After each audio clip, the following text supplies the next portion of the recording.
ओम श्री गणेशाय नमः। श्री सरस्वत्यै नमः। श्री वेदव्यासाय नमः।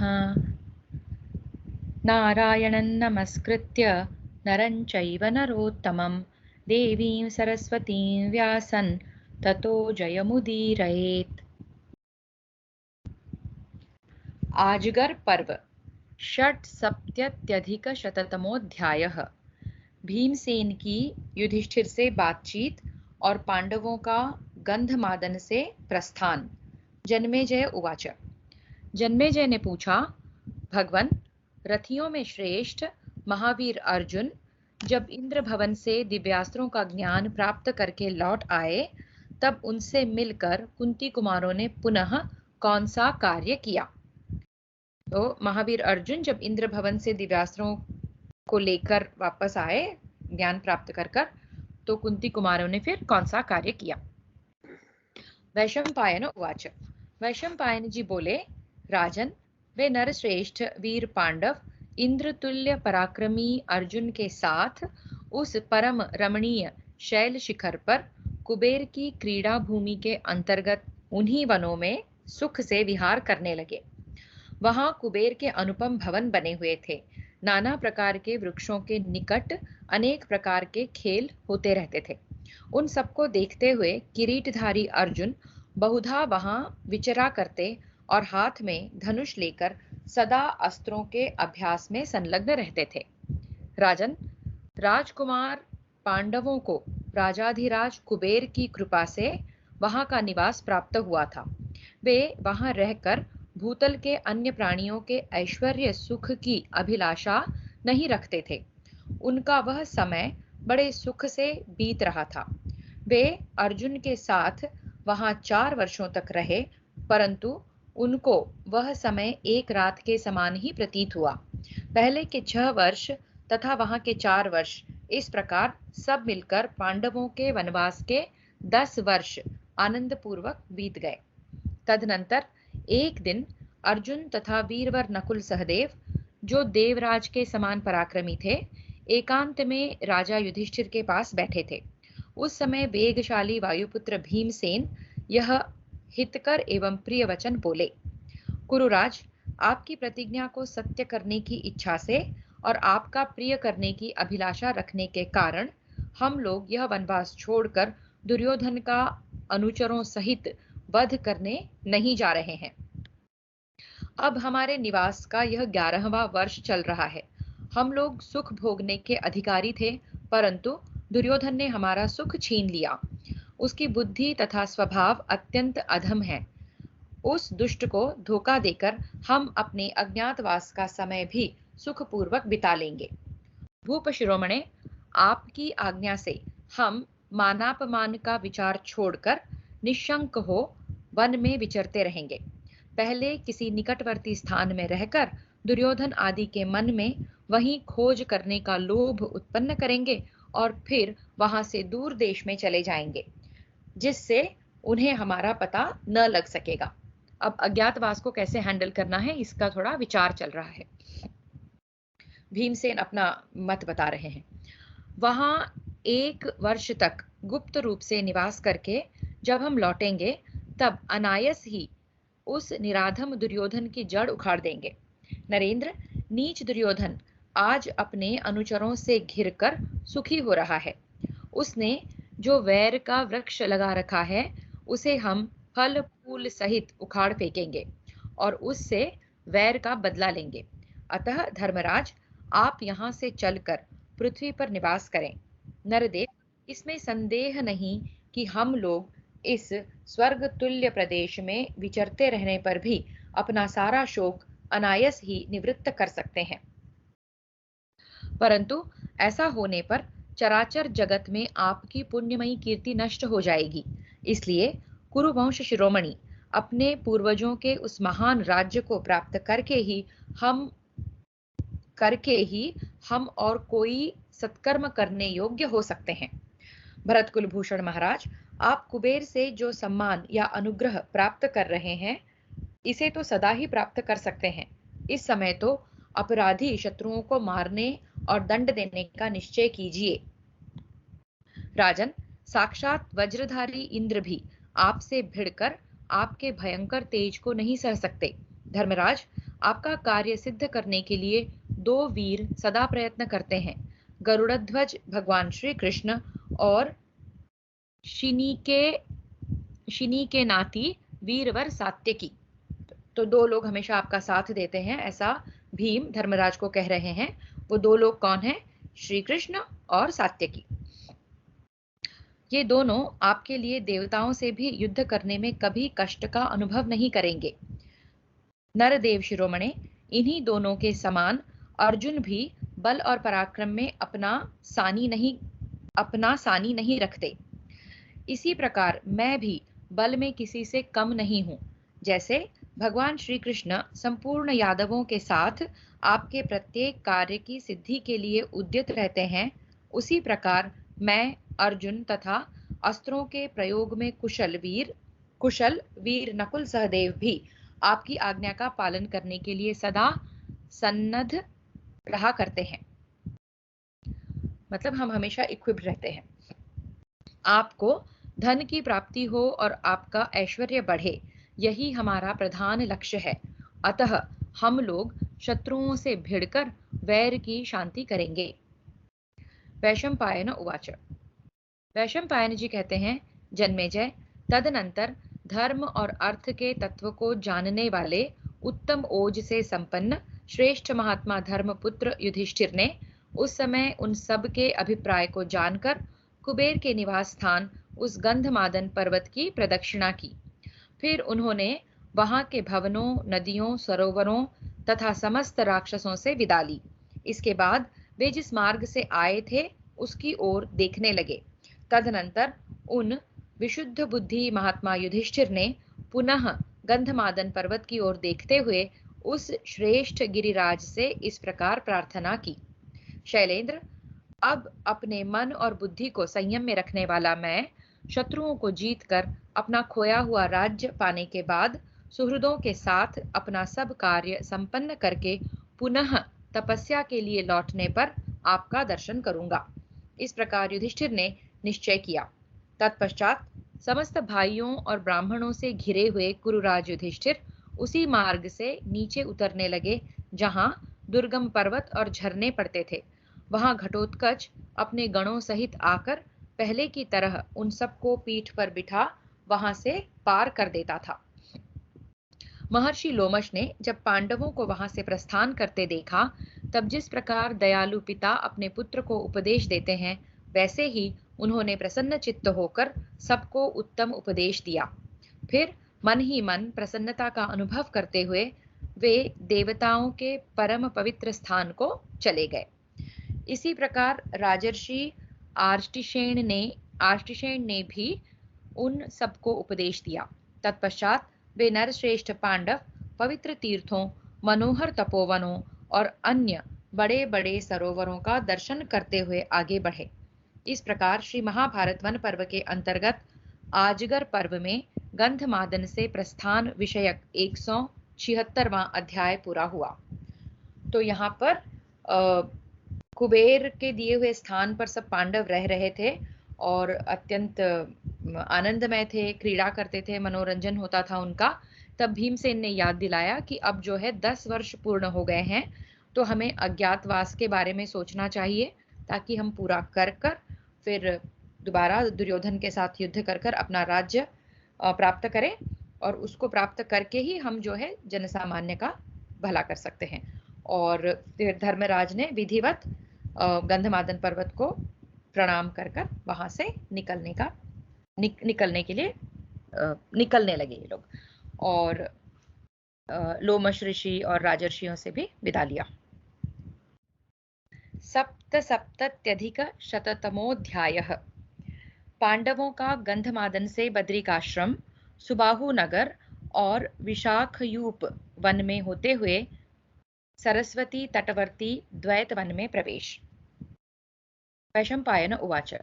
वैशंपायन जी कहते हैं, जन्मेजय, पर्वत श्रेष्ठ गंधमादन अनेकानेक निर्झरों से सुशोभित तथा दिग्गजों, किन्नरों और पक्षियों से सुसेवित होने के कारण भरतवंशियों में श्रेष्ठ पांडवों के लिए एक सुखदायक निवास था। उसे छोड़ते समय उनका मन प्रसन्न नहीं था। तत्पश्चात कुबेर के प्रिय भूधर कैलाश को, जो श्वेत बादलों के समान प्रकाशित हो रहा था, देखकर भरत कुलभूषण पांडुपुत्रों को पुनः महान हर्ष प्राप्त हुआ। नरश्रेष्ठ पांडव अपने हाथों में खड्ग और धनुष लिए हुए थे। वे ऊंचाई, पर्वतों के सकरे स्थान, सिंहों की मादें, पर्वतीय नदियों को पार करने के लिए बने हुए पुल, बहुत से झरने और नीची भूमियों को जहां तहां देखते हुए तथा मृग, पक्षी एवं हाथियों से सेवित दूसरे दूसरे विशाल वनों का अवलोकन करते हुए विश्वास पूर्वक आगे बढ़ने लगे। पुरुष रत्न पांडव कभी रमणीय वनों में, कभी सरोवरों के किनारे, कभी नदियों के तट पर और कभी पर्वतों की छोटी बड़ी गुफाओं में दिन या रात के समय ठहरते जाते थे। सदा ऐसे ही स्थानों में उनका निवास होता था। अनेक बार दुर्गम स्थानों में निवास करके अचिंत्य रूप कैलाश पर्वत को पीछे छोड़कर वे पुनः वृषपर्वा के अत्यंत मनोरम उस श्रेष्ठ आश्रम में आ पहुंचे। वहां राजा वृषपर्वा से मिलकर और उनसे भली भांति पूजित होकर उन सब का शोक मोह दूर हो गया। फिर उन्होंने वृषपर्वा से गंधमादन पर्वत पर अपने रहने के वृत्तांत का यथार्थ रूप से एवं विस्तार पूर्वक वर्णन किया। उस पवित्र आश्रम में देवता और महर्षि निवास किया करते थे।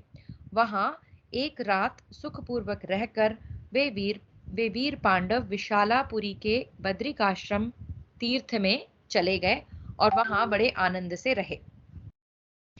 उस पवित्र आश्रम में देवता और महर्षि निवास किया करते थे। वहां एक रात सुखपूर्वक रहकर वे वीर पांडव फिर विशालापुरी के बद्रिकाश्रम तीर्थ में चले गए और वहां बड़े आनंद से रहे।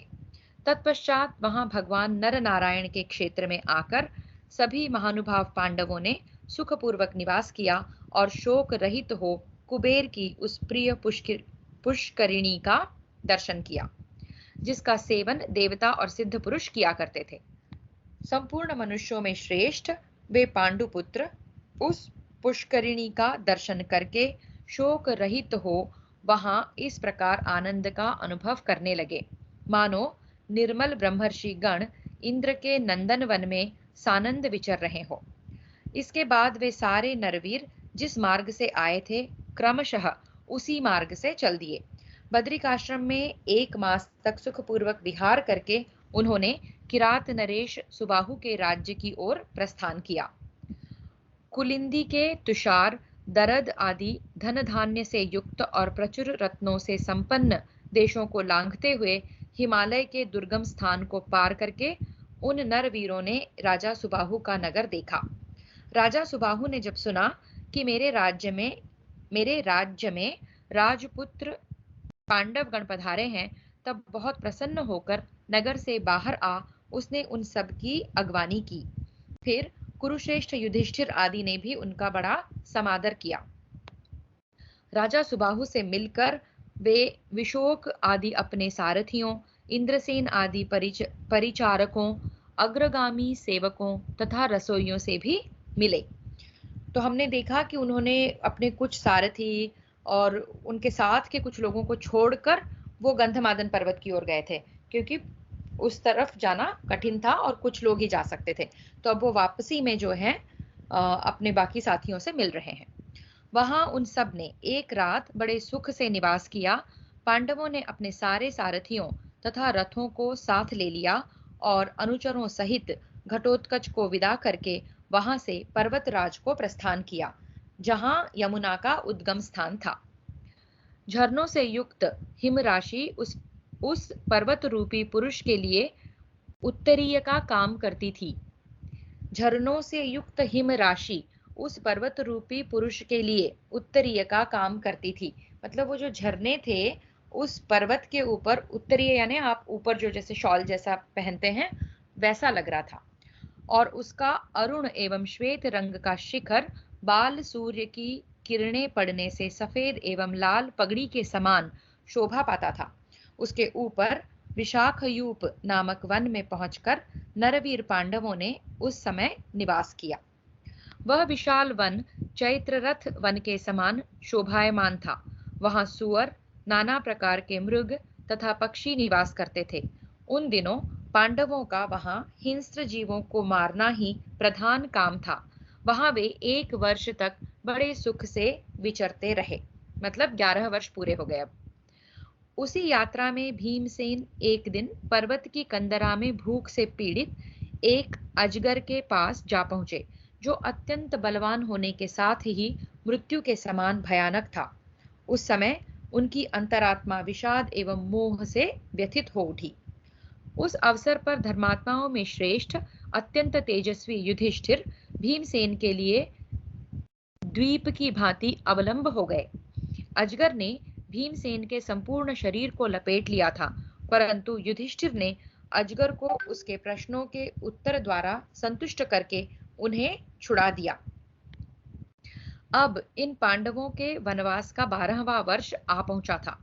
उसे भी वन में सानंद व्यतीत करने के लिए उनके मन में बड़ा उत्साह था। अपनी अद्भुत कांति से प्रकाशित होते हुए तपस्वी पांडव चैत्ररथ वन के समान शोभा पाने वाले उस वन से निकलकर मरुभूमि के पास सरस्वती के तट पर गए और वहीं निवास करने की इच्छा से द्वैत वन के द्वैत सरोवर के समीप गए। उस समय पांडवों का विशेष प्रेम सदा धनुर्वेद में ही लक्षित होता था। उन्हें द्वैत वन में आया देख वहां के निवासी उनके दर्शन के लिए निकट आए। वे सबके सब तपस्या, इंद्रिय संयम, सदाचार और समाधि में तत्पर रहने वाले थे। तिनके की चटाई, जलपात्र, ओढ़ने का कपड़ा और सिल लोढ़े, यही उनके पास सामग्री थी।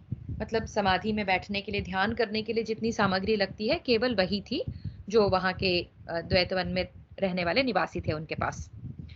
सरस्वती के तट पर पाकड़, बहेड़ा, रोहितक, बैंत, बेर, खैर, सिरस, बेल, इंगुदी, पीलू, शमी और करीर आदि के वृक्ष खड़े थे। वह नदी यक्ष, गंधर्व और महर्षियों को प्रिय थी। देवताओं की तो वह मानो बस्ती ही थी। राजपुत्र पांडव बड़ी प्रसन्नता और सुख से वहां विचरने और निवास करने लगे।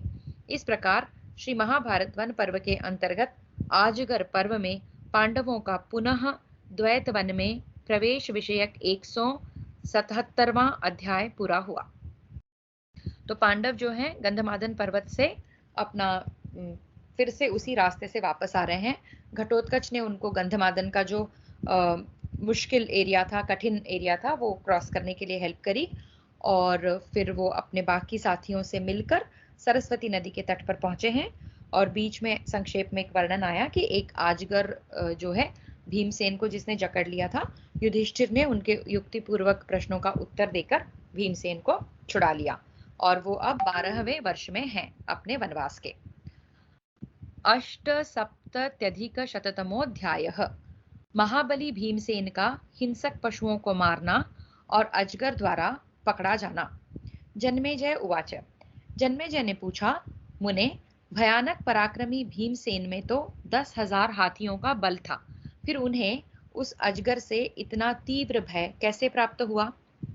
जो बल के घमंड में आकर पुलस्त्य नंदन कुबेर को भी युद्ध के लिए ललकारते थे, जिन्होंने कुबेर की पुष्करिणी के तट पर कितने ही यक्षों तथा राक्षसों का संहार कर डाला था, उन्हीं शत्रुसूदन भीमसेन को आप भयभीत और विपत्तिग्रस्त बताते हैं।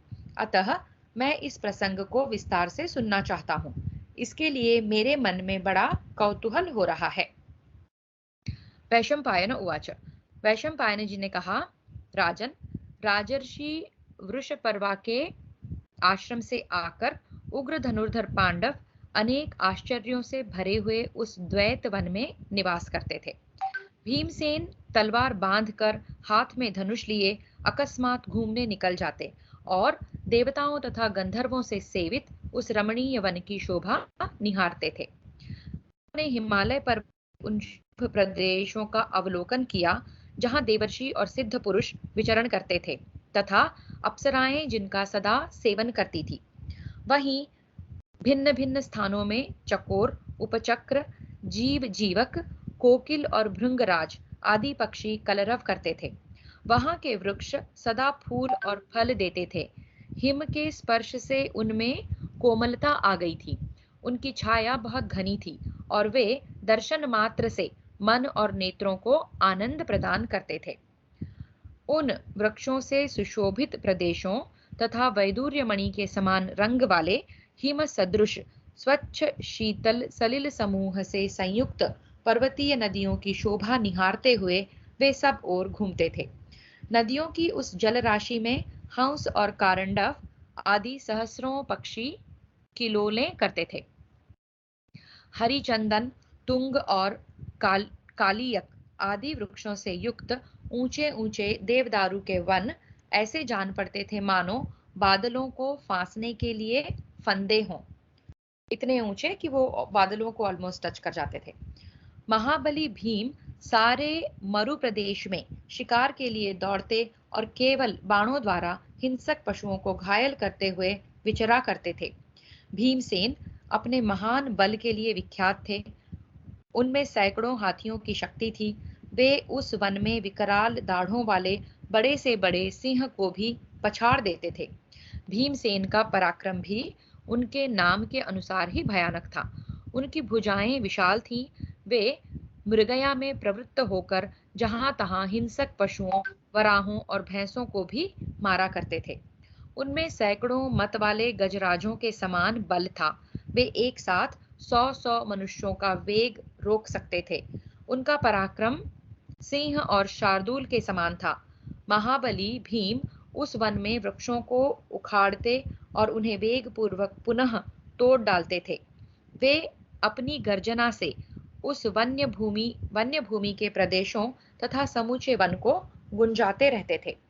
वे पर्वत शिखरों को रौंदते, वृक्षों को तोड़कर इधर उधर बिखेरते और निश्चिंत होकर अपने सिंहनाद से भूमंडल को प्रतिध्वनित किया करते थे।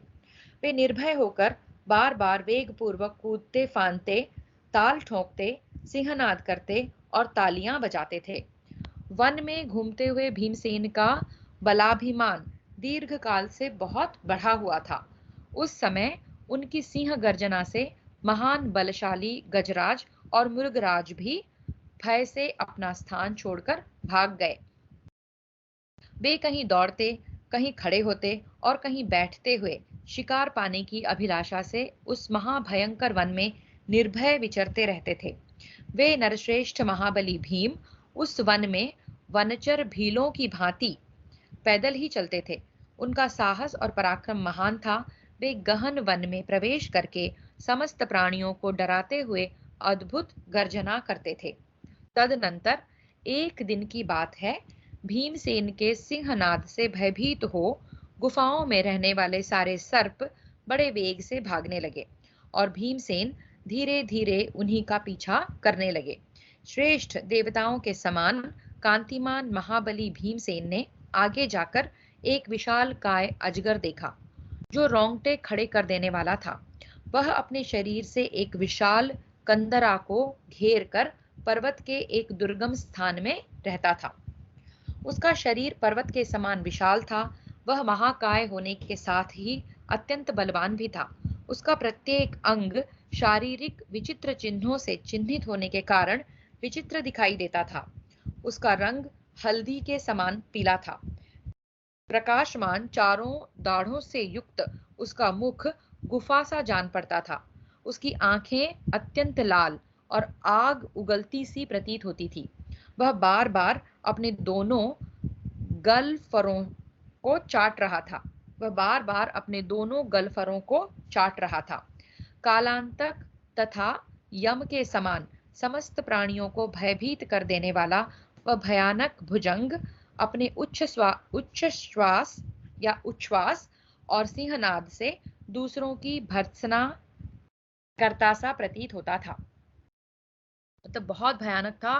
बड़ी बड़ी सांसों से दूसरों की भर्त्सना यानी दूसरों का जैसे इंसल्ट कर रहा हो, इस तरह का प्रतीत होता था। वह अजगर अत्यंत क्रोध में भरा हुआ था। मनुष्यों को जकड़ने वाले उस सर्प ने सहसा भीमसेन के निकट पहुंचकर उनकी दोनों बाहों को बलपूर्वक जकड़ लिया।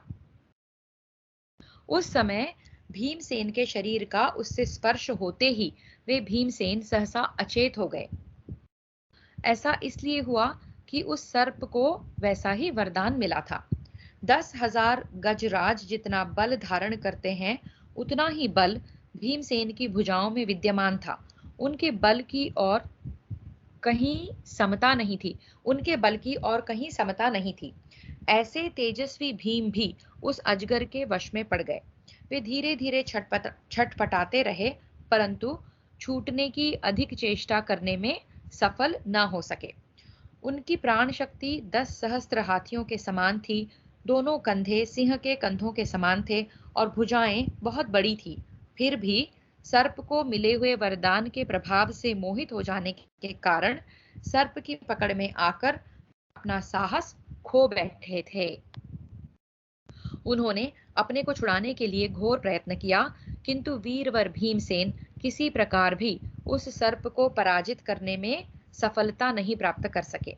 इस प्रकार श्री महाभारत वन पर्व के अंतर्गत आजगर पर्व में भीमसेन का अजगर द्वारा ग्रहण संबंधी 178वां अध्याय पूरा हुआ। तो यहाँ पर अजगर ने भीमसेन को जकड़ लिया है। अजगर को ऐसा वरदान है कि वो अत्यंत बलशाली भीमसेन को भी जकड़ सकता है। और थोड़ा सा पहले हमने देखा था कि वन में भीमसेन जो है एकदम निर्भय और निसंकोच होकर बहुत विध्वंस करते हुए और हमेशा मृगया यानी कि शिकार करते हुए रहने लगे, जैसे उनको कोई भय ही नहीं है, इस तरह का उनका आचरण था। और फिर अचानक ये अजगर उनको जकड़ लेता है। 79-शततमोऽध्यायः भीमसेन और सर्प रूपधारी नहुष की बातचीत, भीमसेन की चिंता तथा युधिष्ठिर द्वारा भीम की खोज। वैशंपायन उवाच। वैशंपायन जी कहते हैं, जन्मेजय, इस प्रकार सर्प के वश में पड़े हुए वे तेजस्वी भीमसेन उस अजगर की अत्यंत अद्भुत शक्ति के विषय में विचार करने लगे।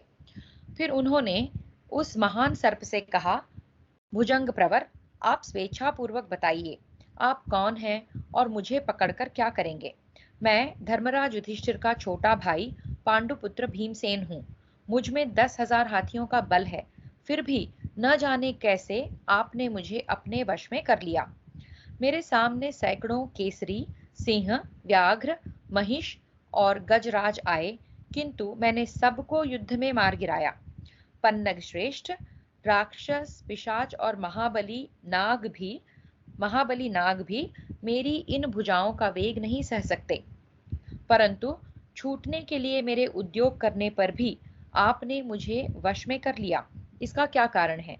क्या आप में किसी विद्या का बल है अथवा आपको कोई अद्भुत वरदान मिला है?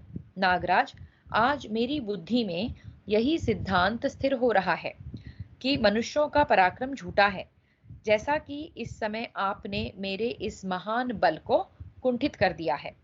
फिर से वो क्या कहते हैं अजगर से, नागराज, आज मेरी बुद्धि में यही सिद्धांत स्थिर हो रहा है कि मनुष्यों का पराक्रम झूठा है, जैसा कि इस समय आपने मेरे इस महान बल को कुंठित कर दिया है।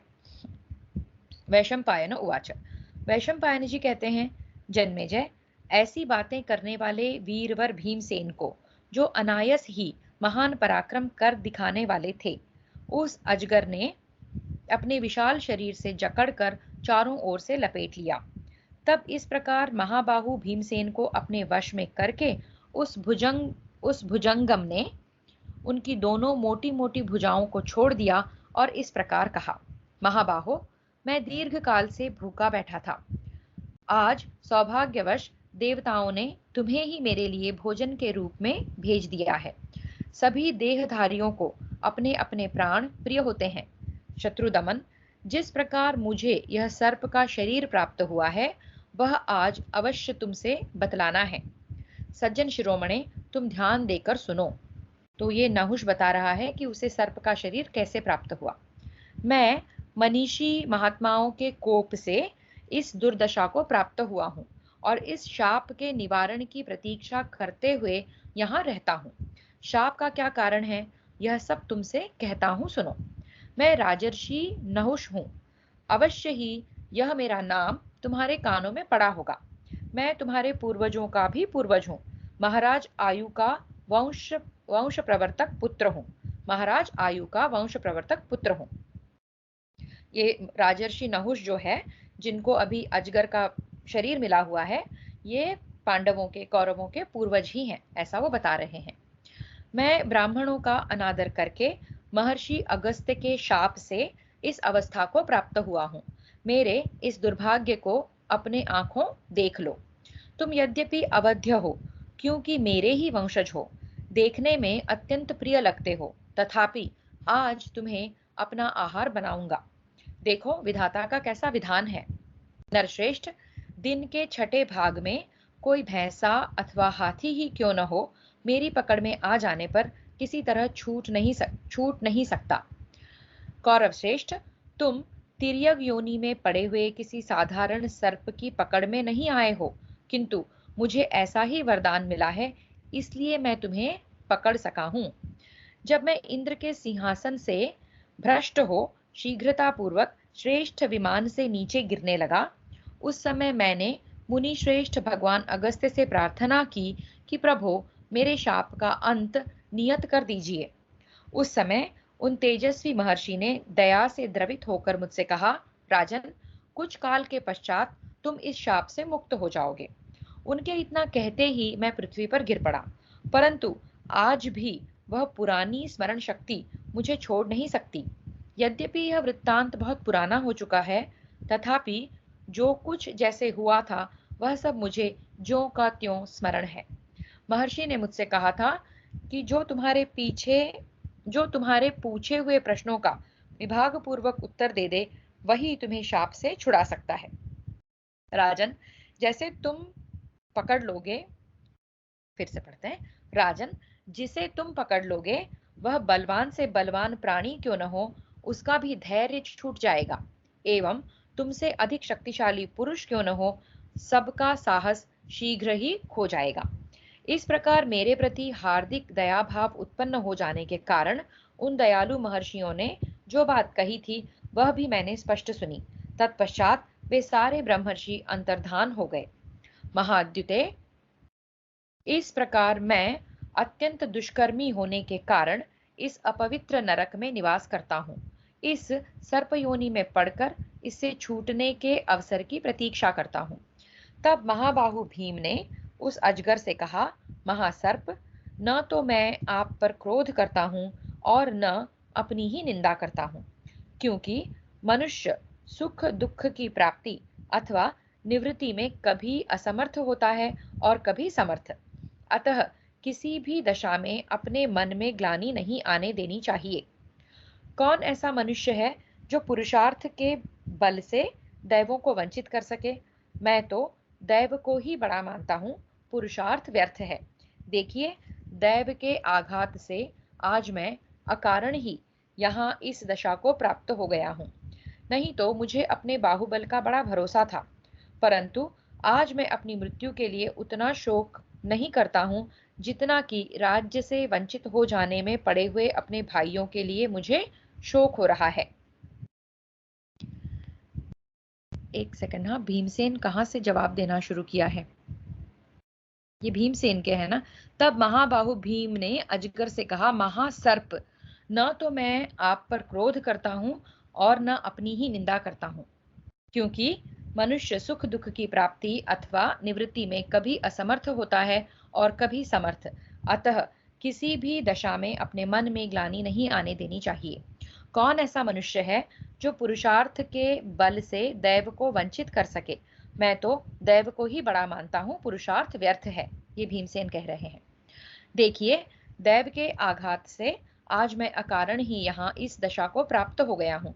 नहीं तो मुझे अपने बाहुबल का बड़ा भरोसा था, परंतु आज मैं अपनी मृत्यु के लिए उतना शोक नहीं करता हूँ जितना कि राज्य से वंचित हो वन में पड़े हुए अपने भाइयों के लिए मुझे शोक हो रहा है। यक्षों तथा राक्षसों से भरा हुआ यह हिमालय अत्यंत दुर्गम है। मेरे भाई व्याकुल होकर जब मुझे खोजेंगे तब अवश्य कहीं खंदक में गिर पड़ेंगे।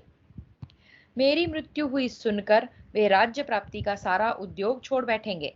मेरे सभी भाई स्वभावतः धर्मात्मा हैं। मैं ही राज्य के लोभ से उन्हें युद्ध के लिए बाध्य करता रहता हूँ।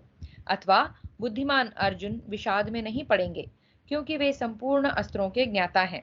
देवता, गंधर्व तथा राक्षस भी उन्हें पराजित नहीं कर सकते। महाबली महाबाहु अर्जुन अकेले ही देवराज इंद्र को भी अनायास ही अपने स्थान से हटा देने में समर्थ हैं। फिर उस धृतराष्ट्र पुत्र दुर्योधन को जीतना उनके लिए कौन बड़ी बात है, जो कपट द्यूत का सेवन करने वाला, लोकद्रोही, दंभी तथा मोह में डूबा हुआ है।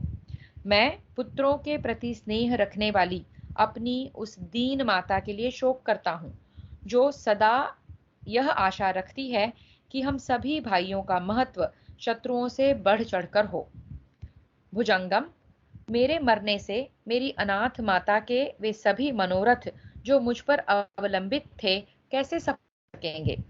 एक साथ जन्म वाले नकुल और सहदेव सदा गुरुजनों की आज्ञा के पालन में लगे रहते हैं।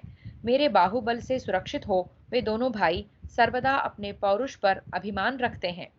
वे मेरे विनाश से उत्साह शून्य हो जाएंगे, अपने बल और पराक्रम खो बैठेंगे और सर्वथा शक्तिहीन हो जाएंगे, ऐसा मेरा विश्वास है।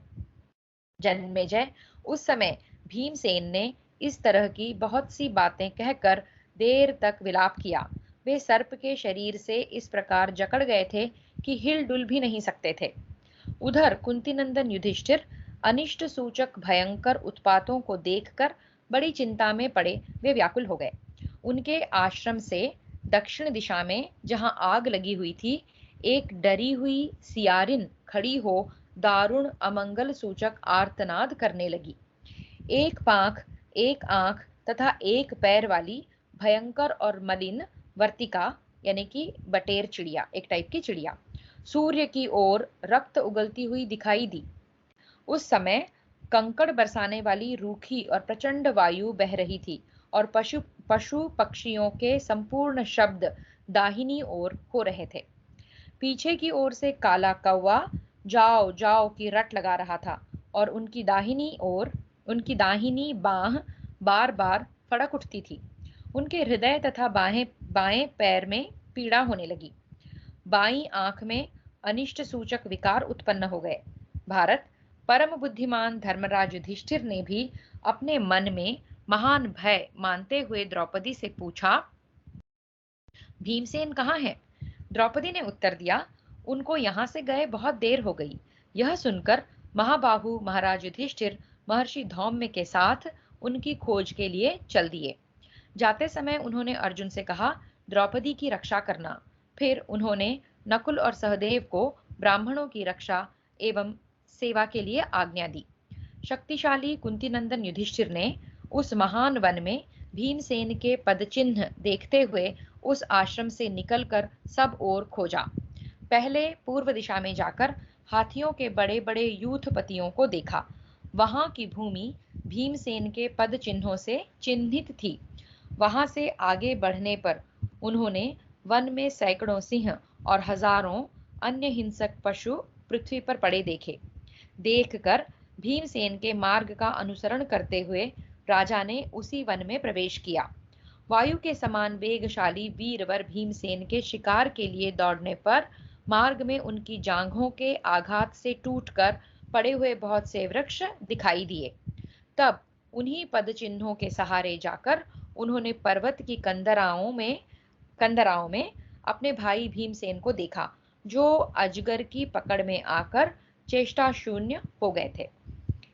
उक्त पर्वत की कंदराओं में विशेष रूप से रूक्ष वायु चलती थी। वह गुफा ऐसे वृक्षों से ढकी थी जिनमें नाम मात्र के लिए भी पत्ते नहीं थे। उतना ही नहीं, वह स्थान ऊसर, निर्जल, कांटेदार वृक्षों से भरा हुआ था।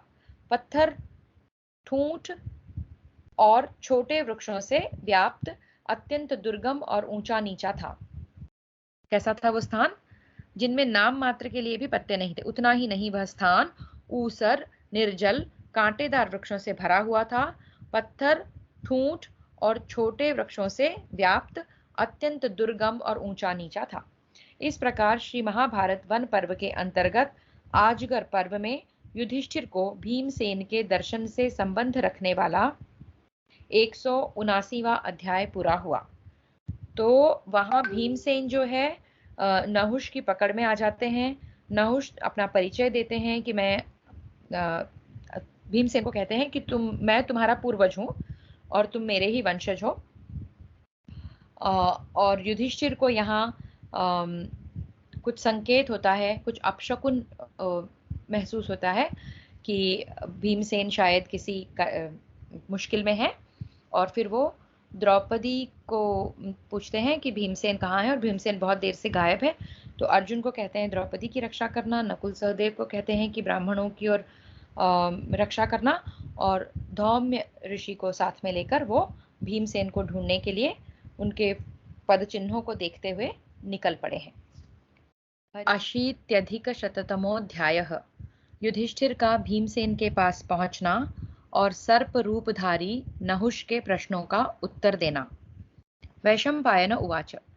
वैशंपायन जी कहते हैं, जन्मेजय, सर्प के शरीर से बंधे हुए अपने प्रिय भाई भीमसेन के पास पहुंचकर परम बुद्धिमान युधिष्ठिर ने इस प्रकार पूछा, कुंती नंदन, तुम कैसे इस विपत्ति में फंस गए, और यह पर्वत के समान लंबा चौड़ा श्रेष्ठ नाग कौन है? अपने बड़े भ्राता धर्मराज युधिष्ठिर को वहां उपस्थित देख भाई भीमसेन ने अपने पकड़े जाने आदि की सारी चेष्टाएं कह सुनाई। फिर से, अपने बड़े भ्राता धर्मराज युधिष्ठिर को वहां उपस्थित देख भाई भीमसेन ने अपने पकड़े जाने आदि की सारी चेष्टाएं कह सुनाई। भीम उवाच।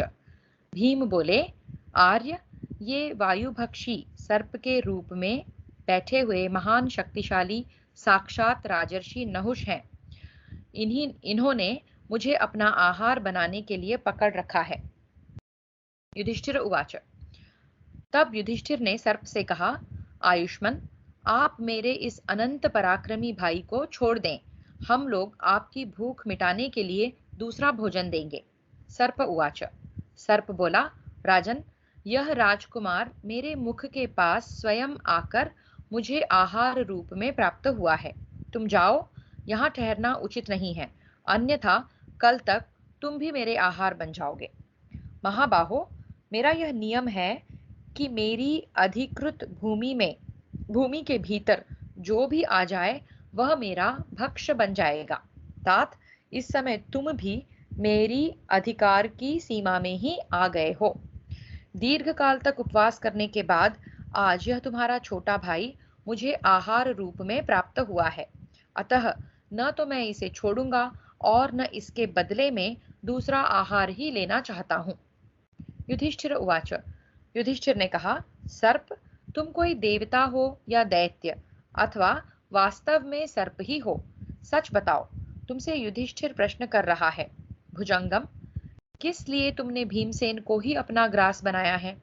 बोलो, तुम्हारे लिए क्या ला दिया जाए, अथवा तुम्हें किस बात का ज्ञान करा दिया जाए जिससे तुम प्रसन्न होगे? मैं कौन सा आहार दे दूं, अथवा किस उपाय का अवलंबन करूं जिससे तुम इन्हें छोड़ सकते हो? सर्प उवाच। Yudhishthira is very sensible here. वो देख रहे हैं कि भीमसेन जो इतने इतने शक्तिशाली हैं, वो किसी अजगर के पकड़ में कैसे आ गए। सो ही इज क्वेश्चनिंग कि जितना सिंपल ये दिख रहा है उतना सिंपल नहीं है। तुम कौन हो, तुम्हें क्या चाहिए, और किसी और तरह से तुम्हारी समस्या का समाधान ढूंढकर मैं अपने भाई को फ्री कर सकता हूँ क्या? सर्प उवाच। सर्प बोला, निष्पाप नरेश, मैं पूर्व जन्म में तुम्हारा विख्यात पूर्वज नहुष नाम का राजा था। चंद्रमा से 5वीं पीढ़ी में जो आयु नामक राजा हुए थे, उन्हीं का मैं पुत्र हूँ। चंद्रमा से, ये चंद्रवंशी हैं, चंद्रमा से 5वीं पीढ़ी में जो आयु नामक राजा हुए थे, उन्हीं का मैं पुत्र हूँ। मैंने अनेक यज्ञ किए, तपस्या की, स्वाध्याय किया तथा अपने मन और इंद्रियों के संयम रूप योग का अभ्यास किया। इन सत्कर्मों से तथा अपने पराक्रम से भी मुझे तीनों लोकों का निष्कंटक साम्राज्य प्राप्त हुआ था। तब उस ऐश्वर्य को पाकर मेरा अहंकार बढ़ गया। मैंने सहस्त्रों ब्राह्मणों से अपनी पालकी ढुलवाई। तदनंतर ऐश्वर्य के मद से उन्मत्त हो मैंने बहुत से ब्राह्मणों का अपमान किया। पृथ्वीपते, इससे कुपित हुए महर्षि अगस्त्य ने मुझे इस अवस्था को पहुंचा दिया। पांडुनंदन नरेश, उन्हीं महात्मा अगस्त्य की कृपा से आज तक मेरी स्मरण शक्ति मुझे छोड़ नहीं सकी है। मेरी स्मृति ज्यों की त्यों बनी हुई है। महर्षि के शाप के अनुसार दिन के छठे भाग में तुम्हारा यह छोटा भाई मुझे भोजन के रूप में प्राप्त हुआ है। अतः मैं न तो इसे छोड़ूंगा और न इसके बदले दूसरा आहार लेना चाहता हूँ। परंतु एक बात है, यदि तुम मेरे पूछे हुए कुछ प्रश्नों का अभी उत्तर दे दोगे तो उसके बाद मैं तुम्हारे भाई भीमसेन को छोड़ दूंगा। सुनते हैं ध्यान से ये क्या प्रश्न है। युधिष्ठिर उवाच। युधिष्ठिर ने कहा, सर्प, तुम इच्छानुसार प्रश्न करो, मैं तुम्हारी बात का उत्तर दूंगा। भुजंगम, यदि हो सका तो तुम्हें प्रसन्न करने का प्रयत्न करूंगा। सर्पराज, ब्राह्मणों को इस जीवन में जो कुछ जानना चाहिए वह केवल तत्व तुम जानते हो या नहीं, यह सुनकर मैं तुम्हारे प्रश्नों का उत्तर दूंगा। फिर से सर्पराज, ब्राह्मणों को इस जीवन में जो कुछ जानना चाहिए वह केवल तत्व तुम जानते हो या नहीं, यह सुनकर मैं तुम्हारे प्रश्न का उत्तर दूंगा। तो युधिष्ठिर भी सर्प की परीक्षा लेंगे इसमें, ऐसा उनका कहना है। सर्प उवाच। सर्प बोला, राजा युधिष्ठिर, यह बताओ कि ब्राह्मण कौन है और उसके लिए जानने योग्य तत्व क्या है। तुम्हारी बातें सुनने से मुझे ऐसा अनुमान होता है कि तुम अतिशय बुद्धिमान हो। युधिष्ठिर उवाच। युधिष्ठिर ने कहा, नागराज, जिसमें सत्य, दान, क्षमा, सुशीलता, क्रूरता का अभाव, तपस्या और दया से सद्गुण दिखाई देते हैं, ये सारे सद्गुण दिखाई देते हैं, वही ब्राह्मण कहा गया है। युधिष्ठिर ने कहा, नागराज, जिसमें सत्य, दान, क्षमा, सुशीलता, क्रूरता का अभाव, तपस्या और दया से सद्गुण दिखाई देते हों, वही ब्राह्मण कहा गया है। सर्प, जानने योग्य तत्व तो परम ब्रह्म ही है, जो दुख और सुख से परे है तथा जहां पहुंचकर अथवा जिसे जानकर मनुष्य शोक के पार हो जाता है। बताओ, तुम्हें अब इस विषय में क्या कहना है। सर्प उवाच। सर्प बोला, युधिष्ठिर, सत्य एवं प्रमाणभूत ब्रह्म तो चारों वर्णों के लिए हितकर है। सत्य, दान, अक्रोध, क्रूरता का अभाव, अहिंसा और दया आदि सद्गुण तो शूद्रों में भी रहते हैं। नरेश्वर, तुमने यहाँ जो जानने योग्य तत्व को दुख और सुख से परे बताया है, सो दुख और सुख से रहित किसी दूसरी वस्तु की सत्ता ही मैं नहीं देखता हूँ। युधिष्ठिर उवाच। युधिष्ठिर ने कहा, यदि शूद्र में सत्य आदि उपर्युक्त लक्षण है और ब्राह्मण में नहीं है, तो वह शूद्र शूद्र नहीं है और वह ब्राह्मण ब्राह्मण नहीं है। सर्प, जिसमें ये सत्य आदि लक्षण मौजूद हों, वह ब्राह्मण माना गया है, और जिसमें इन लक्षणों का अभाव हो उसे शूद्र कहना चाहिए। अब तुमने जो यह कहा कि सुख दुख से रहित कोई दूसरा वेद्य तत्व है ही नहीं, सो तुम्हारा यह मत ठीक है। सुख दुख से शून्य कोई पदार्थ नहीं है, किंतु एक ऐसा पद है भी। जिस प्रकार बर्फ में उष्णता और अग्नि में शीतलता कहीं नहीं रहती, उसी प्रकार जो वेद्य पद है वह वास्तव में सुख दुख से रहित ही है। नागराज, मेरा तो यही विचार है, फिर आप जैसा माने। सर्प उवाच। सर्प बोला, आयुष्मान नरेश, यदि आचार से ही ब्राह्मण की परीक्षा की जाए, तब तो जब तक उसके अनुसार कर्म न हो, जाति व्यर्थ ही है। युधिष्ठिर उवाच। युधिष्ठिर ने कहा, महासर्प, महामते, मनुष्यों में जाति की परीक्षा करना बहुत ही कठिन है, क्योंकि इस समय सभी वर्णों का परस्पर संकर यानी कि सम्मिश्रण हो रहा है, ऐसा मेरा विचार है। सभी मनुष्य सदा सब जातियों की स्त्रियों से संतान उत्पन्न कर रहे हैं। वाणी, मैथुन तथा जन्म और मरण, ये सब मनुष्यों में एक से देखे जाते हैं। इस विषय में यह आर्ष प्रमाण भी मिलता है ये यजामेह, यह श्रुति जाति का निश्चय न होने के कारण ही जो हम लोग यज्ञ कर रहे हैं, ऐसा सामान्य रूप से निर्देश करती है। अच्छा, मतलब ये वेद, ये श्रुति जो है ऐसा कहती है कि इस विषय में यह आर्ष प्रमाण भी मिलता है। श्रुति कहती है कि जाति का निश्चय न होने के कारण ही जो हम लोग यज्ञ कर रहे हैं, ऐसा सामान्य रूप से निर्देशित करती है। इसलिए जो तत्वदर्शी विद्वान हैं, वे शील को ही प्रधानता देते हैं और उसे भी अभीष्ट मानते हैं। मतलब आचरण से ही कोई ब्राह्मण है, ऐसा आप कह सकते हो, जाति से नहीं, क्योंकि जातियों में बहुत मिश्रण हो गया है। जब बालक का जन्म होता है, तब नालच छेदन के पूर्व उसका जातकर्म संस्कार किया जाता है। उसमें उसकी माता सावित्री कहलाती है और पिता आचार्य। जब तक बालक का संस्कार करके उसे वेद का स्वाध्याय न कराया जाए, तब तक वह शूद्र ही के समान है। जाति विषयक संदेह होने पर स्वयंभू मनु ने यही निर्णय किया है। नागराज, यदि वैदिक संस्कार करके वेदाध्ययन करने पर भी ब्राह्मण आदि वर्णों में अपेक्षित शील और सदाचार का उदय नहीं हुआ, तो उसमें प्रबल वर्ण संकरता है, ऐसा विचार पूर्वक निश्चय किया गया है। महासर्प भुजंगम प्रवर इस समय जिसमें संस्कार के साथ साथ सदाचार की उपलब्धि हो, वही ब्राह्मण है।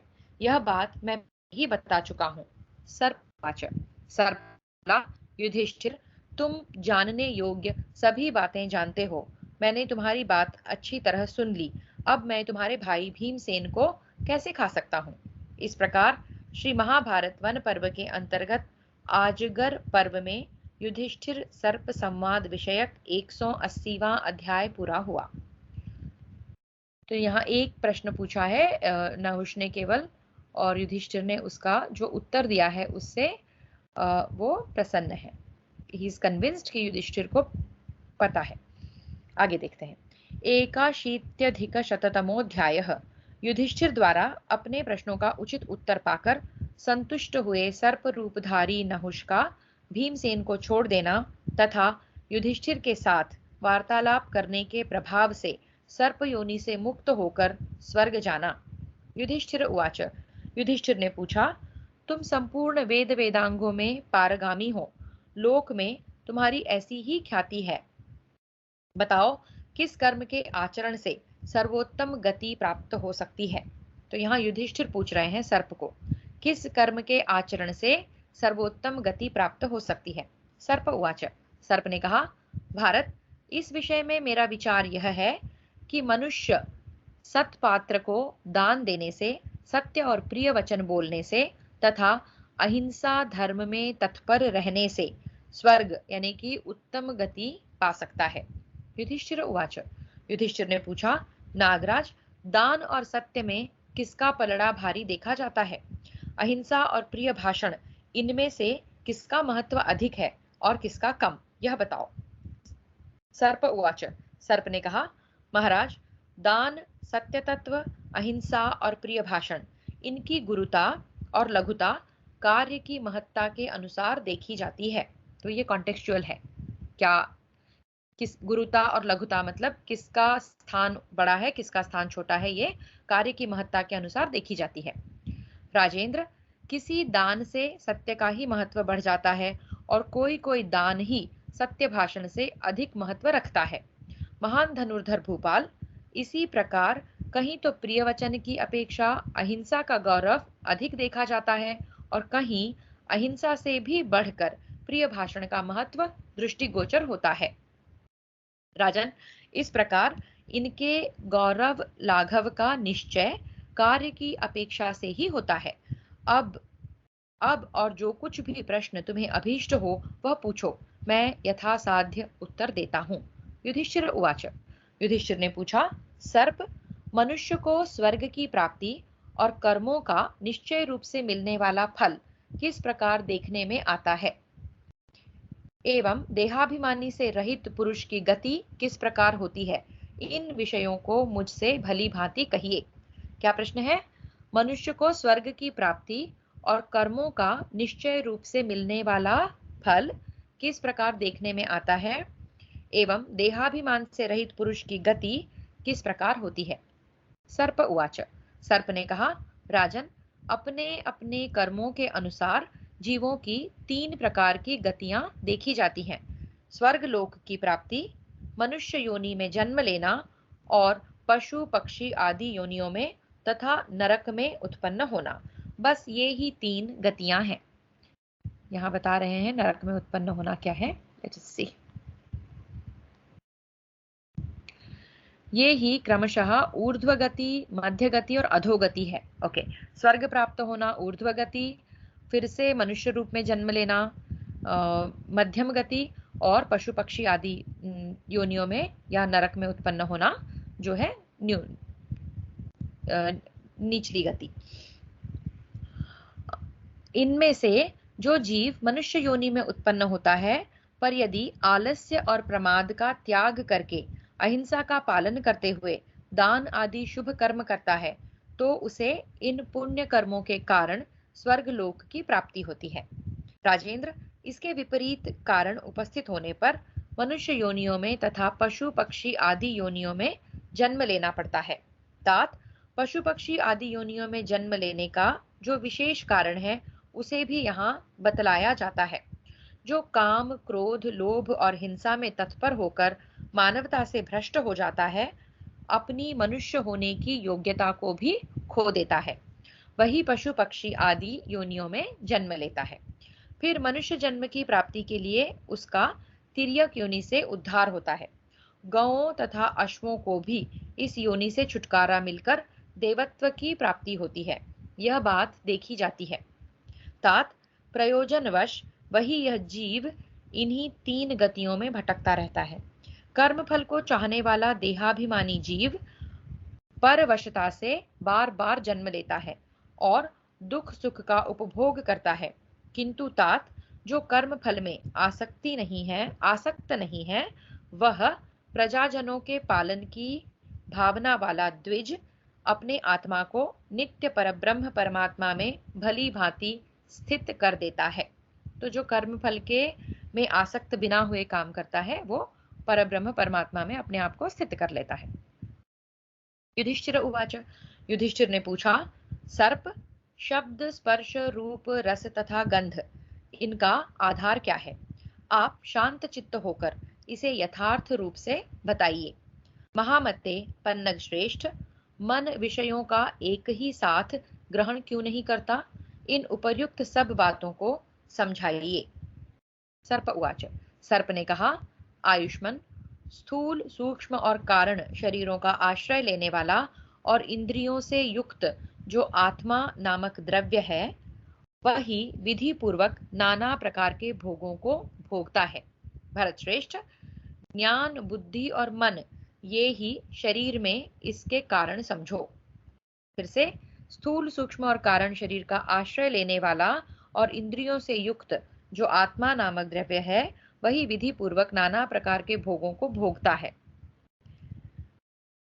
भरत श्रेष्ठ, ज्ञान, बुद्धि और मन, ये ही शरीर में इसके कारण समझो। बिकॉज ऑफ ज्ञान, बुद्धि और मन जो है, स्थूल, सूक्ष्म और कारण शरीर जो इंद्रियों का आश्रय लेने वाला है, वो नाना प्रकार के भोगों को भोगता है। तात, 5 विषयों के आधारभूत पंचभूतों से बने हुए शरीर में स्थित जीवात्मा इस शरीर में स्थित हुआ ही मन के द्वारा क्रमशः इन 5 विषयों का उपभोग करता है। फिर से देखते हैं।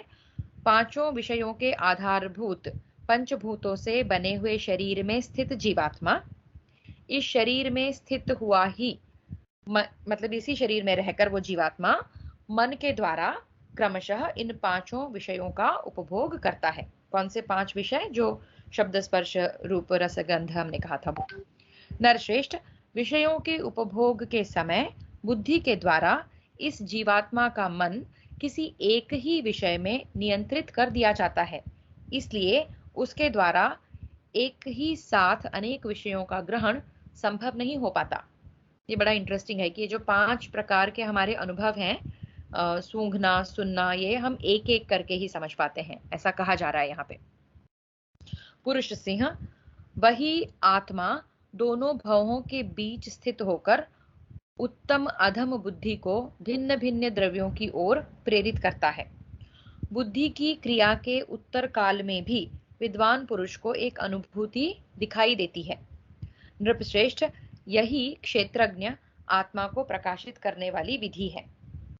युधिष्ठिर उवाच। युधिष्ठिर ने कहा, सर्प, मुझे मन और बुद्धि का उत्तम लक्षण बतलाओ। आध्यात्म शास्त्र के विद्वानों के लिए इनको जानना परम कर्तव्य कहा गया है। सर्प उवाच। सर्प ने कहा, तात, आत्मा के भोग और मोक्ष का संपादन करना ही बुद्धि का प्रयोजन है तथा आत्मा का आश्रय लेकर ही बुद्धि विषयों की ओर जाती है।